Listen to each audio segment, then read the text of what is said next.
Que a paz de Cristo esteja no coração de todos vocês. A paz de Cristo, igreja. Amém, amém. Eu quero expressar aqui minha gratidão e minha alegria de estar aqui com esses irmãos, de estar aqui com vocês. Eu me lembro que essa igreja aqui em Guarulhos, ela sempre foi muito acolhedora. A minha esposa esteve aqui enquanto ela ainda era solteira. Depois, em 2013, nós estivemos aqui casados. E como esse acolhimento de vocês, essa expectativa, essa perseverança de vocês nos alegra o coração. E o quanto isso cooperou para a minha vida, para o meu chamado, para o meu ministério. Saber que tem um povo aqui em Guarulhos perseverando acima de todas as adversidades. Saber que vocês continuam juntos, unidos. Para mim, assim, é motivo de muita alegria, tá, irmãos? Não fique assim se eu chorar muito, se eu chorar por alguma coisa, porque eu estou ficando um pouquinho um senhorzinho de idade. Eu estou me emocionando à toa. Estou emocionando muito. Entendeu? Não se preocupe se eu chorar aqui, entendeu? Se eu lembrar do Felipe Brígida, contar histórias, chorar e tal. Entendeu? É porque a gente tem um vínculo, vocês sabem disso. No ano passado a gente não pôde estar aqui, mas aprove o Senhor esse ano nós estarmos aqui. E eu estou muito feliz mesmo. Vamos lá, igreja. Quando me passaram esse tema para poder ministrar, eu fui para Deus, eu fui orar e eu lembrei de algumas coisas que eu já ouvi, que eu já assisti, que eu já li. E eu lembrei de quê? Eu lembrei desse livro aqui, ó. Alguém já leu esse livro aqui? A Igreja do Século XX? Quem já leu aí? Levanta a mão. Cara, esse foi um dos melhores livros que eu li na minha vida. E quando veio esse tema, e eu lembrei logo desse livro, eu falei, meu Deus, nós estamos com expectativa, nós vivemos num tempo profético, e nós estamos na expectativa da terceira onda, como a ministra de dança falou aqui ontem. Nós estamos com expectativa nessa última onda de Deus que vai vir, e nós vivemos nesse tempo profético. E eu pensei logo em avivamento. Eu pensei em visitação de Deus. Eu pensei assim, ó, Deus vai vir, e Ele vai visitar a tua igreja mais uma vez.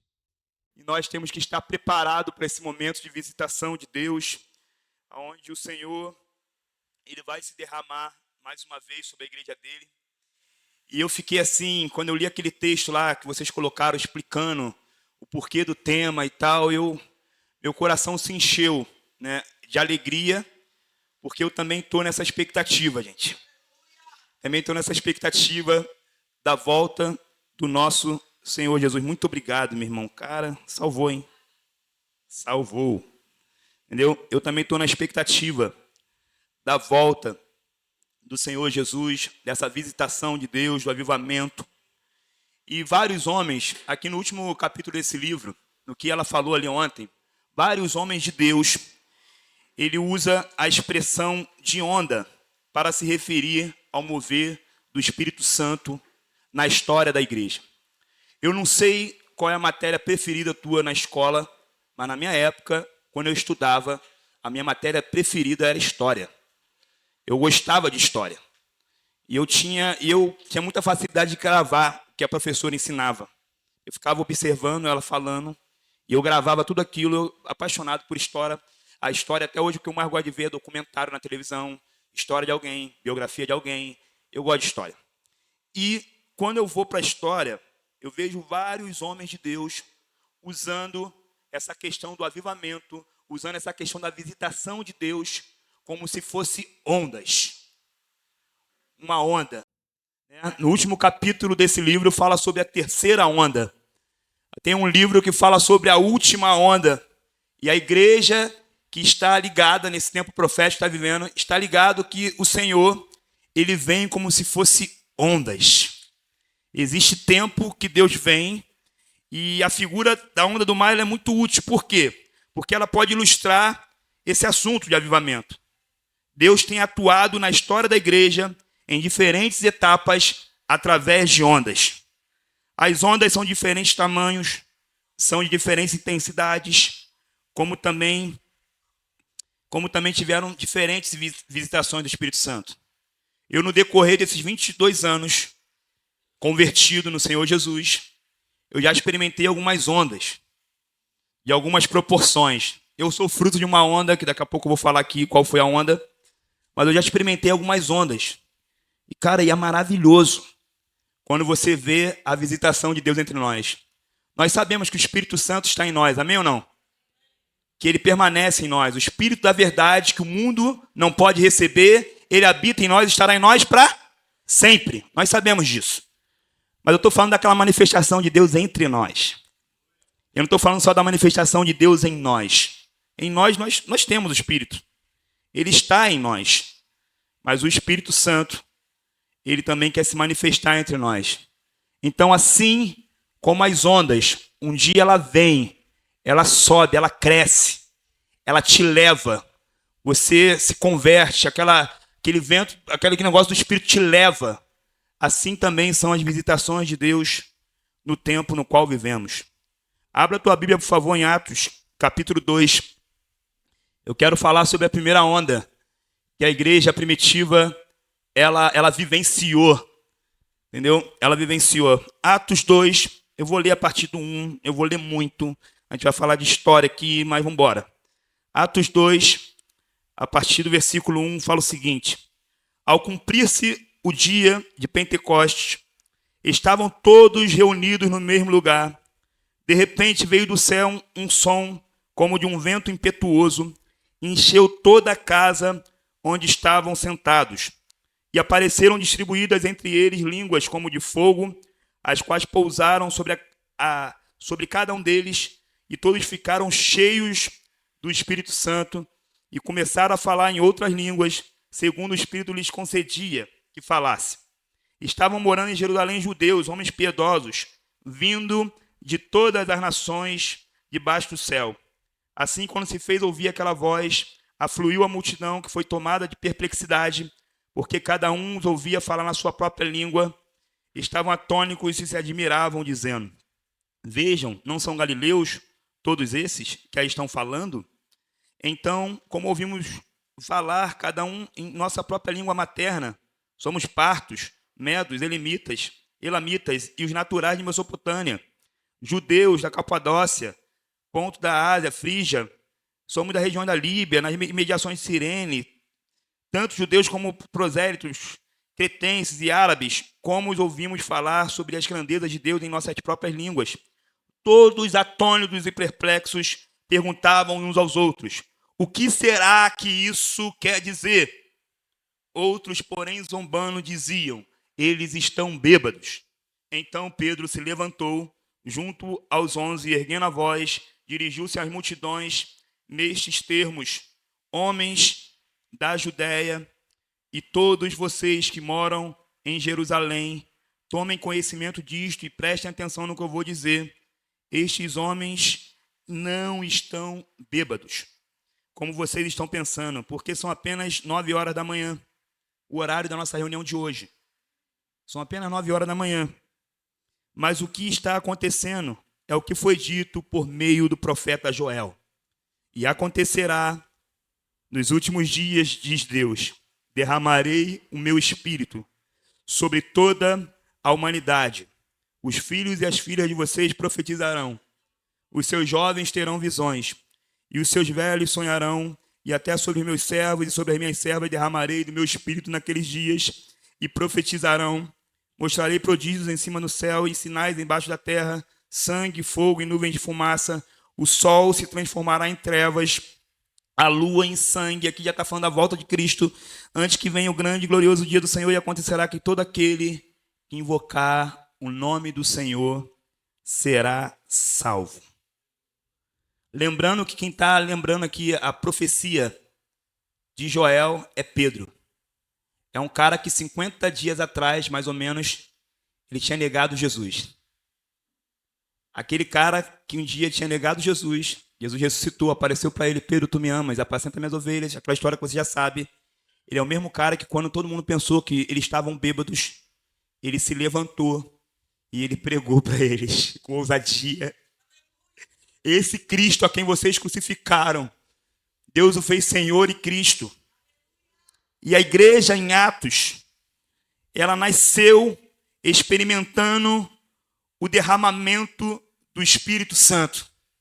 Todos que estavam naquele lugar, sem exceção, todos foram cheios do Espírito Santo. E acontece uma coisa, quando essa visitação, quando essa onda do Senhor vem, nós somos cheios do Espírito Santo. Os dons do Senhor são derramados sobre nós. Jesus toca as multidões. Muitas pessoas são curadas. Demônios são expulsos. Vidas são restauradas. Pecados são confessados e perdoados. Quando o avivamento de Deus vem, quando a onda de Deus vem, você não precisa fazer força para nada. Porque o Pai está naquele lugar e Ele convence o homem do pecado, da justiça e do juízo. Ele transforma, Ele liberta. E como foi bem orado aqui pelo Johnny, isso não é obra de um homem, isso não é obra de alguém. Isso é obra do Espírito Santo que habita em nós. O mundo acha que a esperança está em ter um governo de direita, em ter alguém que vá te representar. Mas a Bíblia fala que a esperança do mundo é Cristo em nós. A esperança do mundo está na igreja, na proclamação do Evangelho do Reino de Deus.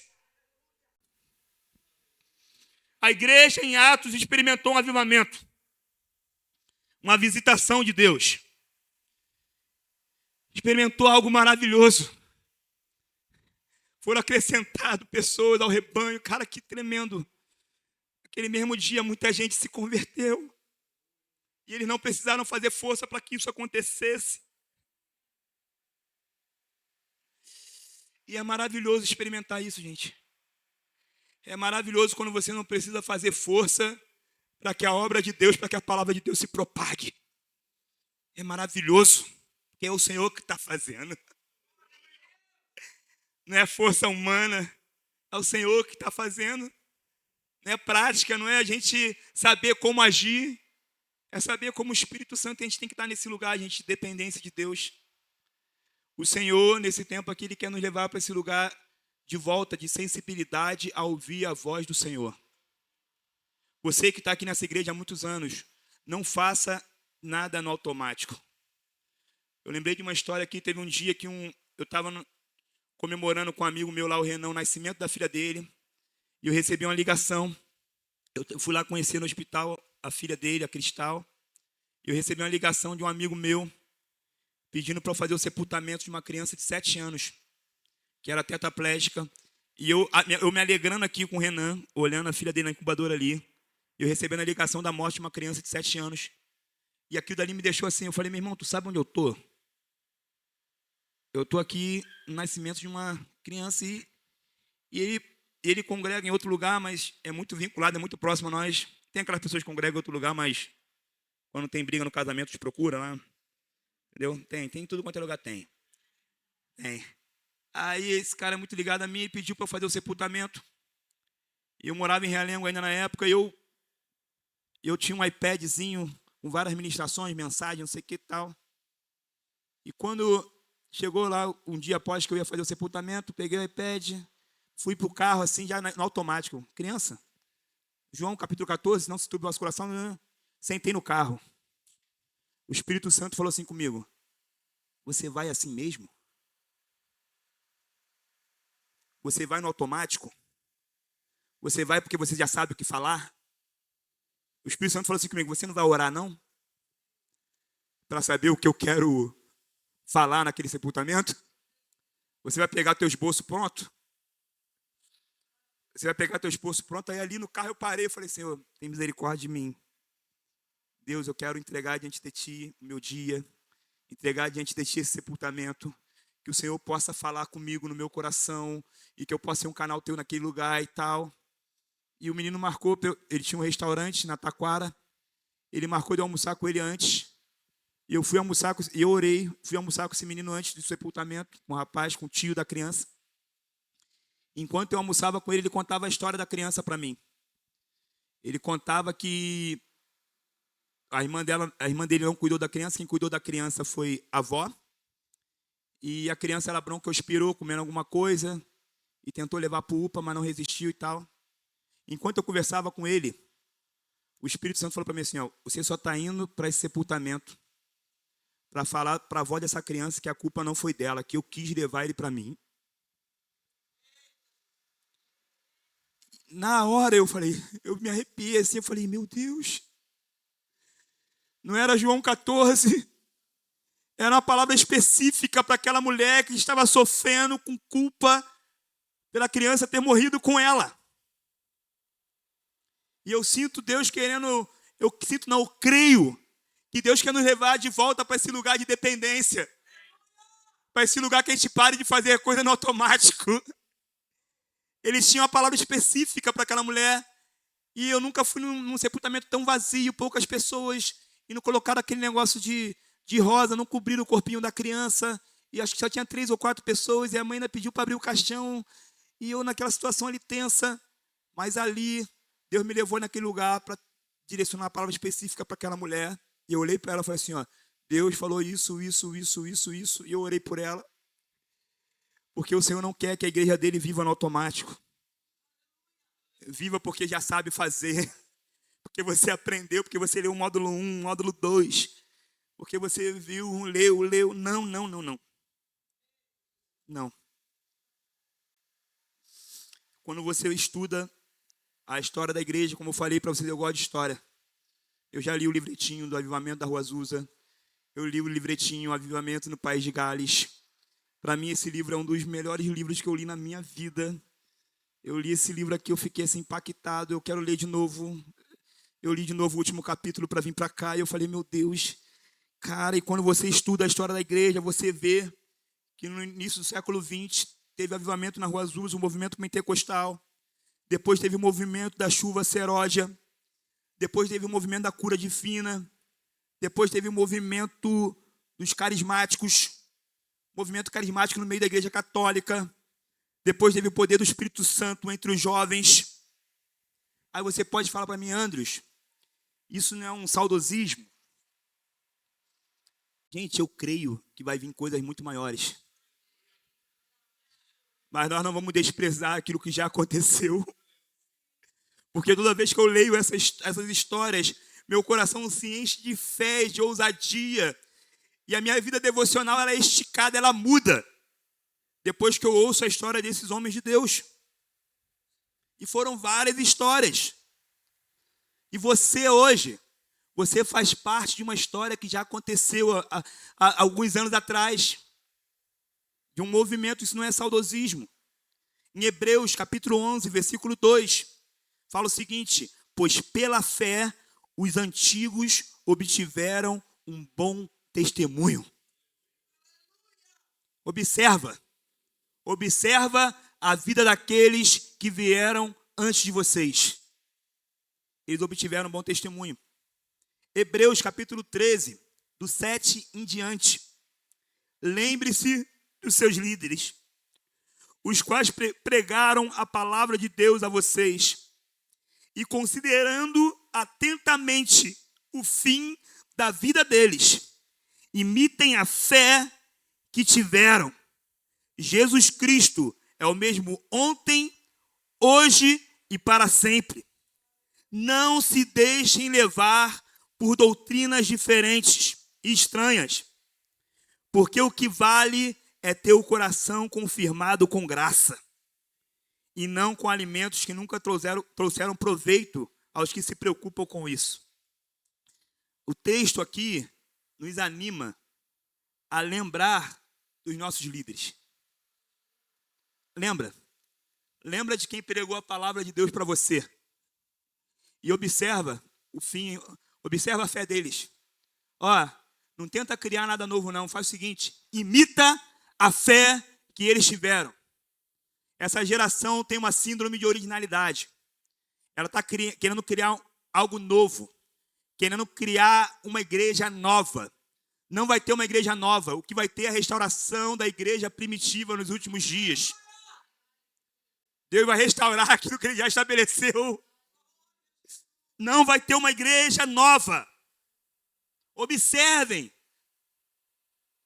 como Jesus andou. João Batista pregou o quê? Arrependei-vos porque é chegado. Quando Jesus veio, Jesus não pregou outra coisa. Jesus não mudou a pregação. Jesus pregou a mesma coisa que João Batista pregou. Jovens aqui dessa cidade de Guarulhos, lembre-se dos seus líderes. Lembre-se aqui do Gladson. Lembre-se de cada um aqui dos líderes. Dos pastores aqui, lembre. Observem a vida deles. Imitem a fé que eles têm. Honra. Seja fiel à palavra do evangelho do reino de Deus que vocês receberam. Seja fiel. Lembra dos guias de vocês. Lembra que assim como na história existem vários movimentos, várias ondas que aconteceram, nós também fazemos parte de um movimento, de uma onda que veio após um avivamento. Eu falei aqui de vários que aconteceram. Eu falei do movimento pentecostal, chuva seródia, cura divina, movimento carismático. Nós fazemos parte do movimento do discipulado. E eu não sei se você sabe da história, mas eu quero te lembrar da história, que está aqui nesse livro também. Eu quero que vocês me suportem um pouquinho, em amor, e preste atenção no que eu vou falar aqui com vocês. Como começou? Um movimento discipulado na Argentina foi fruto de um avivamento que começou em 1967, em Buenos Aires. Albert, argentino, filho de um cristão irlandês e executivo de um departamento de marketing da Coca-Cola, foi batizado no Espírito Santo e começou uma reunião de oração toda segunda-feira em sua casa. Esse argentino, ele foi batizado com o Espírito Santo e começou uma reunião de oração toda segunda-feira em sua casa com um grupo de aproximadamente 20 irmãos. Ao reunir-se para orar por um avivamento nas igrejas da Argentina, irmãos de várias denominações começaram a ser cheios do Espírito Santo. O grupo de oração cresceu de tal forma que logo se tornou impossível continuar com as reuniões naquela casa. Por essa razão, tiveram que alugar um salão que também ficou pequeno. Igreja Guarulhos, esse salão aqui vai ficar pequeno. E o mesmo aconteceu com um grande templo colocado à disposição deles, obrigando-os a mudar a reunião para um teatro com a capacidade de 1.500 pessoas. A maior parte dos irmãos pertencia aos irmãos livres, inclusive um casal, mas havia também batistas, menonitas, membros da Aliança Cristã Missionária, União Evangélica. Quando o avivamento vem, meu irmão, as bandeiras caem, a unidade vem. E irmãos de grupos independentes, nas reuniões de oração, predominavam a adoração e o amor uns pelos outros. Predominava a adoração e o amor uns pelos outros. E havia uma grande expectativa por ver as maravilhas que o Senhor faria. Os incrédulos que passavam em frente ao teatro entravam para ver o que Deus estava fazendo. E a presença do Senhor convencia de tal maneira que caíam com o rosto em terra. Outros, ao entrar na presença do Senhor, sentiam como se fossem algemas e correntes do pecado caíssem de suas vidas. E muitos eram curados. Como resultado desse mover, cerca de 10 pastores participando regulares das reuniões, começaram a encontrar-se todo sábado para desenvolver uma amizade mais profunda. Com o tempo, este número chegaria a cerca de 25 líderes, dos quais os que mais se destacaram foram Orville Schwindel, missionário americano na Argentina em 1959, estabelecido em Buenos Aires desde 1967, Kate Benson, missionário americano na Argentina desde a descendência inglesa e líder de uma igreja de irmãos livres, Jorge Mitian, já ouviu falar? Jorge Mitian, armênio, nascido em Haifa, Palestina, cuja família se radicou na Argentina quando ele era garoto de 7 anos. E Juan Carlos Ortiz, pastor argentino das Assembleias de Deus. Foram principalmente esses homens que delinearam os princípios desse movimento na Argentina. Em 1968, alguém aqui é nascido em 1968? Quem aqui nasceu em 1968 ou antes? Ali, ó, tem um ali, tem três. Em 1968, eles eram nascidos, nós não. Tá? Em 1968, George Michian começou a compartilhar com seus colegas a revelação que ele havia recebido sobre o senhorio de Cristo ao estudar a palavra. Em resumo, ele começou a questionar os sermões evangélicos que pregavam que se devia aceitar Jesus Cristo como Salvador para obter perdão de pecados e deixavam o reconhecimento de Jesus como o Senhor. Para um eventual momento de crise, ao estudar as Escrituras, percebeu que a palavra Salvador ela só aparecia poucas ocasiões, ao passo que a palavra Senhor aparecia mais de 300 vezes. Senhor significa Kyrios, dono. Essa revelação que o George Michian teve em 1968, ela alcançou, esse movimento alcançou a gente aqui no Brasil. E nós cremos nessa mensagem. Se você continuar lendo a história aqui, eles viram que não poderia viver essa mensagem sem que houvesse discipulado. E de uma maneira muito simples, eles instituíram essa questão do discipulado, de uma vida tocar na outra vida. E existe uma maneira correta de viver isso. E hoje em dia, por alguns irmãos, está fazendo isso da maneira errada. As pessoas não querem mais viver isso, mas não é porque fizeram da maneira errada que não existe a maneira certa. E Van Baker experimentou a multiplicação na vida dele, na vida dos irmãos. Ele pregava sobre o senhorio de Jesus, ele pregava sobre o reino de Deus, mas onde ele congregava não aceitava essa mensagem, não aceitava a mensagem do discipulado. E ele teve uma ideia maravilhosa. Ele era pastor de uma congregação local, mas a igreja local não se movia debaixo dessa palavra. O que ele fez? Ele começou com um grupo na casa dele. A gente fica brincando às vezes de grupo clandestino. Ele começou um grupo na casa dele e chamou uma pessoa. E começou a explicar para essa pessoa durante um ano sobre o evangelho do reino de Deus. Sobre discipulado. E essa pessoa ganhou outra. E ele viu que foi multiplicando. E ele percebeu que a congregação que ele estava pastoreando, ela seguia fria, sem aquela vida de Deus. Mas a congregação que nasceu na casa dele, ela seguia multiplicando, porque era vida na vida. Entendeu? E a história conta que um dia ele trouxe essa galera da casa que tinha multiplicado para o ambiente lá religioso. Meu irmão, que doideira. Eu quero falar que você faz parte de uma história muito maior. E que você não foi criado para criar algo novo. Nós fomos criados para ser fiel àquilo que já foi feito. Amém ou misericórdia? Eu quero, talvez você esteja aqui, você nunca tenha ouvido falar desse movimento, da história do discipulado. E eu quero animar vocês, jovens, a estudar essa história. Animar mesmo. Estuda a história do movimento discipulado, estuda a história da igreja e não queira criar nada novo. Queira ser fiel àquilo que o Senhor colocou no teu coração. Eu sei que um dia o evangelho do reino de Deus me alcançou. Um dia eu vi que Jesus Cristo não era só o meu Salvador, Jesus Cristo era meu Senhor. Isso mudou a minha vida, isso transformou. E eu sei que muitos como eu, que veio de uma outra denominação, quando teve essa revelação, falou, é isso mesmo? Eu pensei que eu já estava convertido, mas ainda falta. Algumas coisas mudar na minha vida, ainda falta. Doideira, falta. Falta. Nós somos fruto desse movimento discipulado. Amém? E eu quero seguir falando para vocês do movimento que aconteceu. Vou falar de mais recente. Falei lá da antiga. Vou falar de 2020.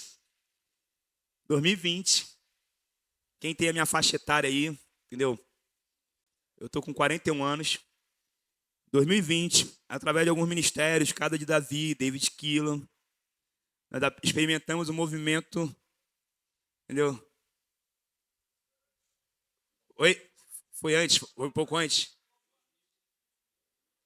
Foi um pouco antes. É porque eu vim depois. Eu vim quando a onda estava descendendo. Eu vim depois. Então, ano de 2000. Ah, eu errei. Eu errei aqui, tá escrito certo, gente. Pode rir mais um pouquinho, vai. No ano de 2020, aqui tá 2020, cara. Amor, acho que vou ter que usar óculos. Daqui a pouco vem minha esposa com óculos, do nada. No ano de 2000, nós experimentamos uma visitação de Deus. Foi um mover. Um mover na época que foi conhecido como adoração extravagante. No ano de 2000. Meu irmão, eu me lembro de a gente cantando durante mais de uma hora. Maravilhoso conselheiro. Cadê o louvor aqui comigo? Deus forte, o Pai da eternidade. É esse momento que tu entra mesmo, esse momento. O príncipe da paz, teu nome é maravilhoso conselheiro. Deus forte. A gente combinou. Pai da eternidade, príncipe e príncipe da paz. Já não estão certo, né? Não vou cantar para não atrapalhar.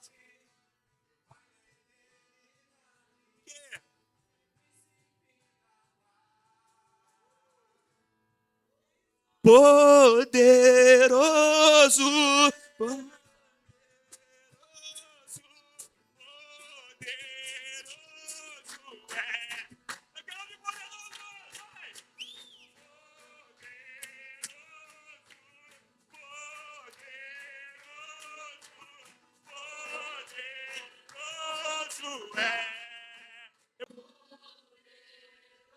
Jesus, nós te damos glória, honra. Tu és poderoso, tu és santo, Senhor.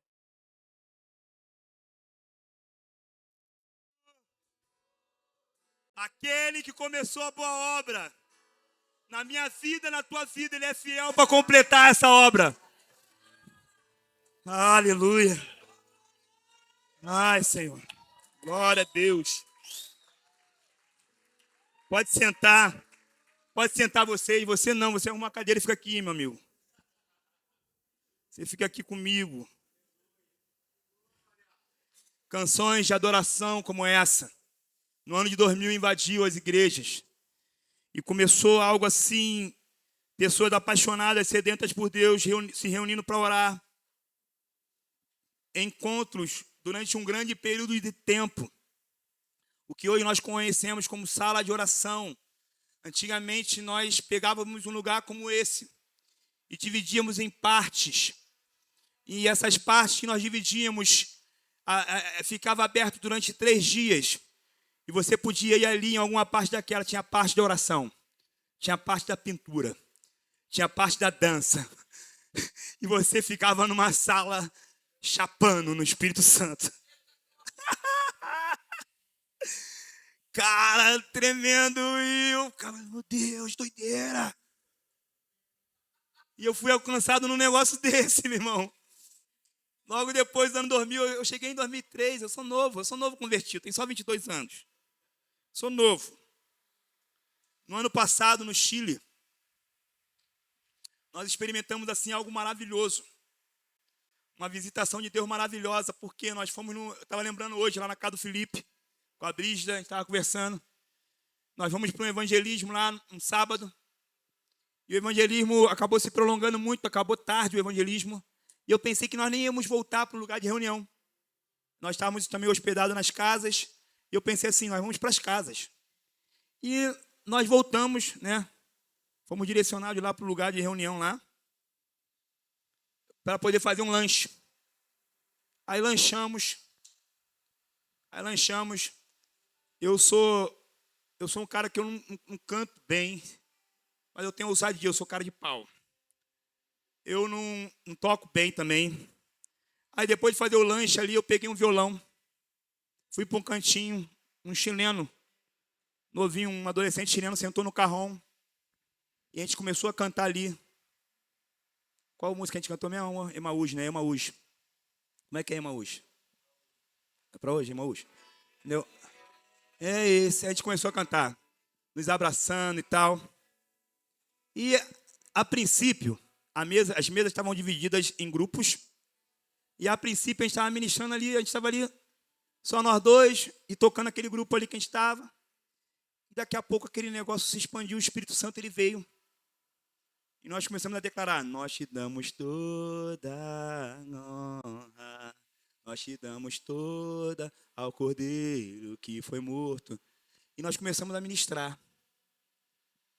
Aí mesmo, o que aconteceu? O Espírito Santo ele veio e se derramou. E nós experimentamos mais uma vez uma visitação de Deus assim que eu vi. Não tinha como falar que Deus não estava ali. Eu vi jovens sendo cheios do Espírito Santo. Eu vi as irmãs na cozinha saindo cheias do Espírito Santo e tocando. E pessoas caindo, chorando. E recebendo dons de línguas. E pessoas sendo avivadas. E começou através de uma simples canção de algo que não estava programado. Não era uma liturgia. Não era algo programado. Mas quando o Espírito Santo vem, ele acaba com a nossa programação. Ele acaba com a nossa liturgia. E a gente começou a cantar o Senhor ali. E a gente percebeu que aquele canto ali estava vindo de todo o coração. A gente entendeu que o Senhor se manifestou naquele lugar. Pessoas de várias localidades adorando ao Senhor juntos, sendo cheias do Espírito Santo. Eu nem lembro se eu consegui tocar mais outra canção, mas eu pesquisei alguém que sabia. Eu sei poucas músicas, eu olhei alguém, eu falei: vem cá você, toca aí, vamos embora continuar aqui. E a gente ficou mais de 1 hora. Mais de 2. Mais de 2 horas. Naquela adoração espontânea ao Senhor. Entendeu? Meu irmão, visões, revelações. Entendeu? Pomba passando, se era pomba ou não era pomba. Não sei se você tem dúvida, mas para mim era pomba, não tem... Não tem essa. Eu falei: meu Deus, é vídeo rolando. Eu falei: meu Deus, Deus está aqui. E é isso. Deus está aqui, Deus veio e plá. E ele sabe de tudo e eu não sei nada. É Deus. Meu irmão. Ao Cordeiro que foi morto, mas ressuscitou. O Senhor quer ouvir a tua voz novamente. O Senhor quer ouvir a tua adoração novamente. Sacrifícios de louvor, lábios que confessam o nome de Jesus. Lábios que confessam a grandeza dele. Por que não aqui, Senhor? Por que não agora, Deus? Por que não aqui, Senhor? Por que não agora?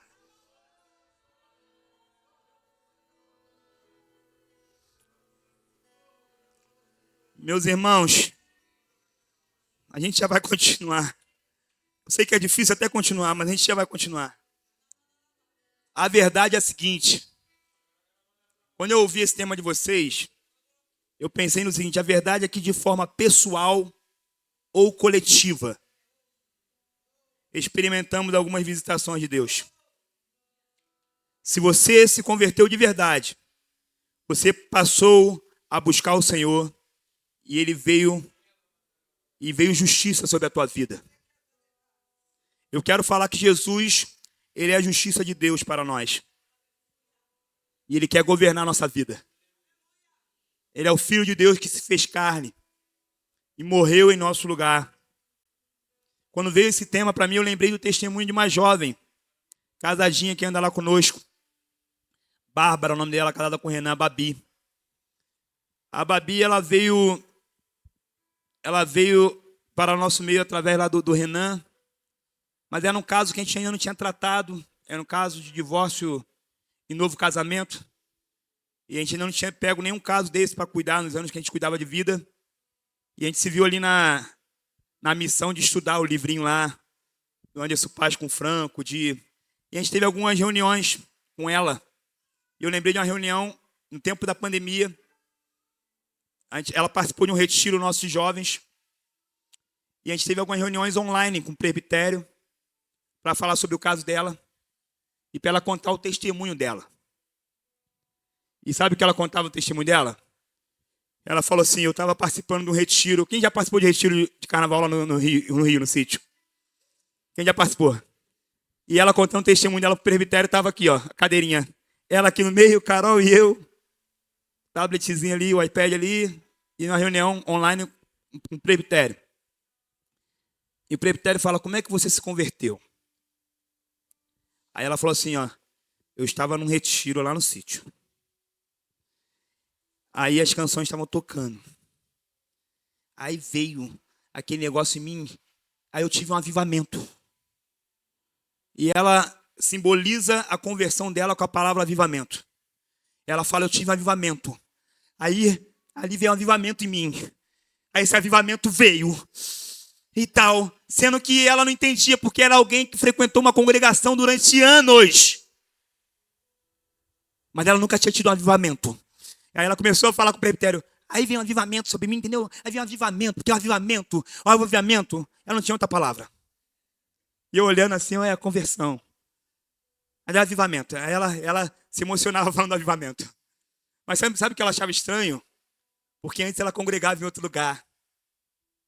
Ela fez parte de algumas coisas e ela nunca tinha experimentado de real um novo nascimento. Ela nunca se converteu. Aí eu fui descobrir lá, né? Tal. 1 Coríntios 7, não quero entrar nem nesse assunto. Entendeu? Ela experimentou um avivamento, a declaração dela me deixou assim impactado, porque ela falava isso emocionada, eu experimentei um avivamento. Então, galera, o tempo, o aqui, o agora, por que não aqui, por que não agora, pode não ser no geral, mas vai ser na vida de algum de vocês aqui. Amém? Esse aqui agora vai ser para alguém, vai servir para alguém aqui. Alguém aqui, quem aqui já foi na praia? Na praia, já foi na praia? Entendeu? Aí, paulista, hein? Vocês também. Já foi na praia. Quem aqui já brincou de pegar jacaré com a onda da praia? Pegar jacaré. Quando a onda vem, você tem que pegar no tempo certo, senão toma um caixote, sai rolando e dá como morto, né? Deus te restaura. Entendeu? Mas assim, você tem que pegar no tempo certo, pegar o jacaré ali na onda, e a onda faz o quê? Ela te leva, meu irmão. Quando você pega no tempo certinho, eu me lembro de eu pequenininho em Saquarema, na casa de praia, e eu todo bobo que eu estava acertando algumas. Aí depois que tu acerta algumas, tu pega confiança, né? Aí isso é o mal de a gente, né? Até no evangelho mesmo, né? A gente pega confiança, a gente acha que consegue fazer sempre, né? Aí Deus vai lá e deixa a gente... Aí eu sozinho lá tomando, pegando a onda e tal. De repente, meu, teve uma que eu não peguei no tempo certo, quebrou em mim, mano. E eu sozinho naquela praia de Saquarema. O Senhor tem um plano na minha vida mesmo, cara. Propósito. Eu rolei. Entendeu? Depois eu voltei. Cara, pegar jacaré é muito bom, cara. Você experimentar a visitação de Deus é como se você estivesse pegando um jacaré, mano. É bom ser encontrado por Deus, é bom você experimentar um novo nascimento. Quando a onda vem, você não precisa nem fazer esforço, cara. Você só fica... Ele tá aqui. Apenas ele deixa te levar. Deus não leva em seus braços. Ele nos carrega de uma forma que não precisamos fazer esforço algum. É tão maravilhoso sentir o poder de Deus. Sentir a unção do Espírito. Quem acha maravilhoso aí? É maravilhoso experimentar a presença palpável de Deus. Mas eu quero te falar o seguinte, que a onda, ela tem duas fases. Ela tem a fase ascendente e ela tem a fase descendente. Depois que a onda cresce, sobe, ela forma uma crista. Depois a onda quebra e entra em uma fase de desintegração. Ninguém gosta de viver essa fase descendente. Essa fase descendente do avivamento. Você se converte, meu irmão. Deus está te carregando no colo. Tu está sentindo tudo. Tudo é sinal de Deus para tu, meu irmão. Entendeu? Tá pregando pro poste. Tá cheio. A onda vem e te leva. Abra a tua Bíblia, por favor, em Lucas 4, versículo 40. Quando amanheceu, Lucas 4, 40, 44. Eu estou lendo na NAA. Fala assim, ó. Quando amanheceu, Jesus saiu e foi para um lugar deserto. As multidões o procuravam, foram até junto dele e não queriam deixar que ele fosse embora. Jesus, porém, lhe disse: é necessário que eu anuncie o evangelho no reino de Deus também nas outras cidades, pois é para isso que eu fui enviado. E pregava nas sinagogas da Judéia. O povo que recebeu aquela ministração de Jesus não queria deixar ele embora. Nós, quando recebemos da presença de Deus, Senhor, continua aqui. Quando tu volta do retiro, irmão, tem gente que fica uma semana direto falando em língua, não consegue nem trabalhar direito. Ah! Os discípulos não querem deixar ele ir. Quando recebemos uma visitação de Deus, nós não queremos, a gente fica até com medo de ir embora. Vou ficar aqui, caído aqui, meu irmão. Entendeu? Eu quero ficar aqui até ele voltar. Quando voltar, me pega assim, que assim eu tô bem. Entendeu? Mas aí que tá, galera. É na outra fase da onda, na descendente. É quando a onda quebra, que a nossa fé é provada. Se nós somos mais guiados pelos sentimentos, ou se nós somos guiados pela fé. É aí que você começa a crescer de verdade. Igreja, nós precisamos amadurecer. Ele quer nos ensinar a não sermos carregados nos braços para sempre, mas também a caminhar a vida cristã. Precisamos aprender a caminhar por fé naquilo que está escrito na palavra. Eu não preciso mais sentir que ele está aqui para saber que ele está aqui. Sabemos que está escrito. Onde tiver dois ou mais, o quê? Reunido o nome dele, ele está presente. Eu sentindo ou não? Sentindo. Ele está. Sabemos que ele está aqui por causa da palavra que ele diz. E a gente começa a amadurecer porque essa glória, ela se revelou a nós. Onde teve a glória revelada aí? A você. Mas essa glória que se revelou a nós, agora ela quer se revelar através de nós. Não foi à toa, agora ele quer que você seja testemunha. Agora ele quer que você compartilhe aquilo que você recebeu. Existe uma contrapartida, existe uma resposta nossa. Deus quer fazer de nós testemunhas. Deus quer fazer de nós pescadores de homens. Abra a tua Bíblia em Lucas, capítulo 5, é o último texto. Capítulo 5, versículo 1, por favor.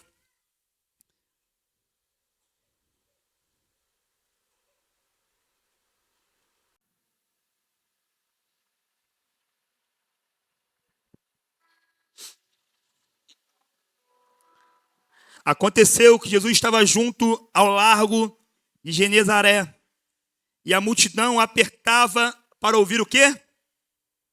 Para ouvir o quê? A palavra de Deus. Então ele viu dois barcos junto à praia, ao lago. Os pescadores tinham desembarcado e estavam levando as redes. Entrando num dos barcos, que era o de Simão, Jesus pediu-lhe que o afastasse um pouco da praia. E assentando-se no barco, ensinava as multidões. Quando acabou de falar, Jesus disse a Simão: leve o barco para o lugar mais fundo do lago. E então lancem as redes de vocês para poder pescar. Lancem as redes de vocês para poder pescar. Em resposta, Simão disse: mestre, havendo trabalhado à noite, nada apanhamos, mas sob esta tua palavra lançarei as redes. Fala comigo, sobre a tua palavra lançarei as redes. Obrigado. Fazendo isso, apanharam grande quantidade de peixes. E as redes deles começaram a se romper. Então fizeram sinais para a congregação que se reunia do lado, aos companheiros de outro barco, para que fossem ajudá-los. E foram e encheram ambos os barcos, a ponto de quase afundarem. Vendo isto, Simão Pedro prostrou-se aos pés de Jesus, dizendo: Senhor, afasta-se de mim, porque eu sou pecador. Pois à vista da pesca que fizeram, a admiração se apoderou dele e de todos os seus companheiros, bem como de Tiago e João, os filhos de Zebedeu, que eram seus sócios. Então Jesus disse a Simão: não tenha medo. Olha para quem está ao teu lado e fala: não tenha medo. Fala para ele assim, ó: você será pescador de homens. Você será pescador de homens. E arrastando eles os barcos para a praia, deixando tudo. Eles não ficaram com a pesca maravilhosa não, tá? Deixando tudo para trás. Eles foram seguir Jesus. Melhor do que desfrutar da pesca maravilhosa é estar com aquele que fez você fazer essa pesca. É melhor. Fique em pé para gente parecer que está acabando. Como diz o Subirá, fique em pé para parecer que está acabando. Nem sei como é que está meu tempo aqui.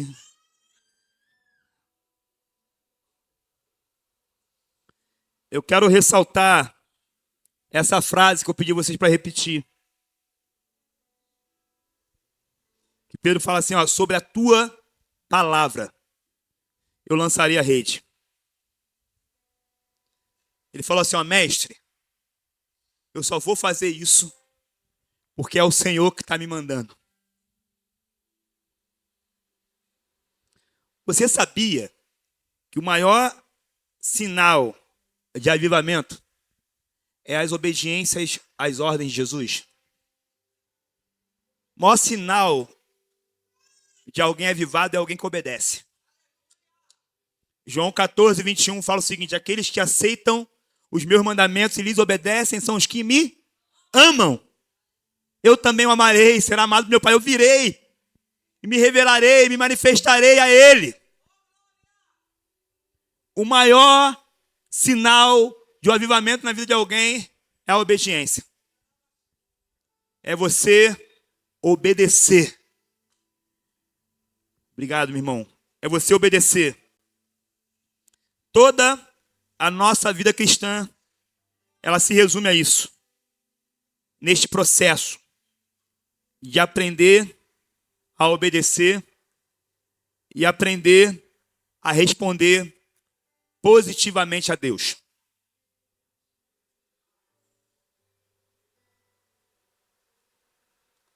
Talvez você esteja aqui agora sentindo uma impressão no teu espírito para orar por alguém. E às vezes você pensa que isso é coisa da tua carne. Não sei se isso já aconteceu contigo. Às vezes Deus te deu uma palavra e você pede um sinal para Deus. Deus, isso é tu mesmo. Faça isso, faça aquilo para eu ir lá. E Deus fica olhando para você. Ai, ai. Entendeu? Se não é a tua vontade, é Deus mesmo. Que é isso mesmo. Quem quiser virar por mim, negue-se a si mesmo.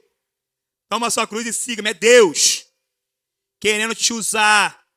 E o maior sinal que você pode dar para Deus é a resposta em obediência àquilo que Ele tem te falado. E eu sei que Deus tem pedido coisas para as pessoas aqui. Eu sei que essa igreja aqui está vindo de um tempo de consagração. Mas eu quero te falar que esse tempo de consagração que vocês estão vivendo, Deus não quer que vocês vivam ele só para esse evento aqui, só para essa conferência. Deus quer que você prossiga vivendo esse tempo de consagração. Deus quer que você viva reavivado, animado na tua fé, com desejo de busca a Ele. E nós experimentamos várias visitações de Deus, no pessoal e no geral. As minhas últimas, no individual que eu tive, eu às vezes eu experimento um momento assim de muita frieza, de muita falta de busca, de distração, de me distrair muito. E para eu voltar, às vezes é difícil, às vezes eu me desanimo de voltar à presença. E eu estava assim meio desanimado, E o Senhor me resgatou. No aniversário da Taizinha, o Senhor me resgatou. Eu estava observando as pessoas, o Senhor renovou aquele amor dentro de mim para com Ele, para com as pessoas. E eu voltei a jejuar, a buscar, e eu voltei a subir o monte. Eu voltei a subir o monte para orar. Aí nisso que eu voltei a subir o monte para orar, eu tive num sepultamento, já participei de muitos sepultamentos. Eu tive no sepultamento do tio do Davi, que eu não conhecia. Do tio do Davi, que eu não conhecia, estava lá no sepultamento do tio do Davi, em Campo Grande. E nós ali naquele velório ali, ouvimos o testemunho da esposa, que nos últimos dias da vida dele ali, ele confessou Jesus como Senhor e tal, e não sei o quê, e aquilo ali nos encheu de fé. Estava eu e Paulo ali, outro irmão também que faz parte da obra lá no Rio de Janeiro. Aí o Paulo, Andres, compartilha você. Falei, não, Paulo, começa você. E Paulo esteve visitando esse cara no hospital. Aí o Paulo começou a ministrar ali, logo depois do Paulo, eu peguei a palavra para ministrar também. E o Paulo falando ali, a gente compartilhando. A presença de Deus invadiu aquela capela. O Espírito Santo veio. O Espírito Santo veio. Os filhos estavam meio assim, as filhas não queriam muito chorar, as pessoas não queriam muito chorar, mas quando o Espírito Santo veio, todo mundo começou a chorar. E ali a gente começou a ministrar sobre perdão, sobre restauração familiar. De repente, uma moça, não sei se era a irmã dele, chorando muito, parecia que ia vomitar. Ela pegou o marido, vamos sair daqui. Eu não estou aguentando, vamos sair daqui que eu não estou aguentando. Porque a presença de Deus invadiu aquela capela. E eu vi, o papai está aqui, nós oramos e falei, maravilhoso, Deus está aqui, Deus está aqui, Deus está aqui, Deus está aqui. E a presença veio, a oração moveu. Eu falei, cara, ele nos visitou. Aí quando eu saí aqui assim, a gente saindo para ir poder colocar o caixão lá na sepultura, lá, descer o caixão lá, a gente saiu, quando saiu eu fui para um cantinho. Aí veio aquela canção, não sei se vocês sabem cantar, não sei. Aí veio aquela canção assim, tua presença faz toda dia. E naquela hora ali eu não queria mais conversar com ninguém. Eu fui pro cantinho e comecei a chorar. Falei, pai, tu tá aqui? Pai, o Senhor segue sendo o mesmo. O Senhor não muda. E eu comecei a cantar e a chorar ali no cemitério. E aquele lugar era o mais lindo. E eu comecei a cantar, não importa o lugar, se comigo o Senhor está. Com muito ou pouco, eu sei que eu sou feliz. Não importa o que está acontecendo lá de fora. Mas aqui dentro tem algo ardendo. Gente, a gente vai ministrar essa canção aqui. E se você quer renovar o primeiro amor na tua vida, vem aqui que eu quero orar por você. Vem aqui em nome de Jesus, vamos ministrar essa canção. Vem aqui que a gente vai ministrar essa canção. Tua presença, ela faz toda a diferença. Não importa, vamos ministrar, vamos cantar ao Senhor. Pode ser, do início.